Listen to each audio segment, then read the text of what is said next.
বার্মিংহামে এওআইসি ফাউন্ডেশনের উদ্যোগে মতবিনিময় সভা হয়েছে।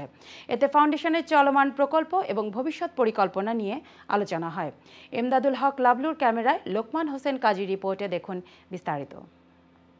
সিলেট, সুনামগঞ্জ, জগন্নাথপুরের কমিউনিটির বিভিন্ন সামাজিক, রাজনৈতিক, সাংস্কৃতিক সংগঠনের শীর্ষস্থানীয় নেতৃবৃন্দ ও বাংলা গণমাধ্যম কর্মীদের উপস্থিতিতে এওআইসি ফাউন্ডেশনের চেয়ারম্যান সেলিমউদ্দিনের সভাপতিত্বে মোহাম্মদ অলিউর রহমানের পরিচালনায় ফাউন্ডেশনের মূল উদ্যোগগুলো সহ এলাকার উন্নয়নের বিভিন্ন গুরুত্বপূর্ণ বিষয় নিয়ে এই মতবিনিময় সভা অনুষ্ঠিত হয়।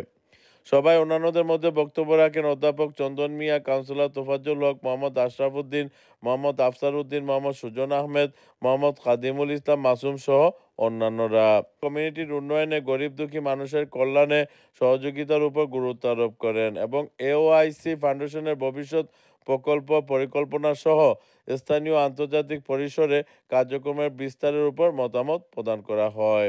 জগন্নাথপুরের প্রত্যন্ত অঞ্চলের প্রত্যেকটা মানুষ যাতে আমরা সার্ভিস থেকে বাদ যায় না কে আমরা সবাইরই উদাত্ত আহ্বান জানাইমু। এই নন পলিটিক্যাল নন প্রফিটেবল অর্গানাইজেশনের পাশে আপনারা দাঁড়াওকা। বিশ্বব্যাপী ইতিবাচক পরিবর্তন আনার লক্ষ্যে কাজ করতে দলমত নির্বিশেষে সবাইকে একত্রিত হওয়ারও আহ্বান জানানো হয়।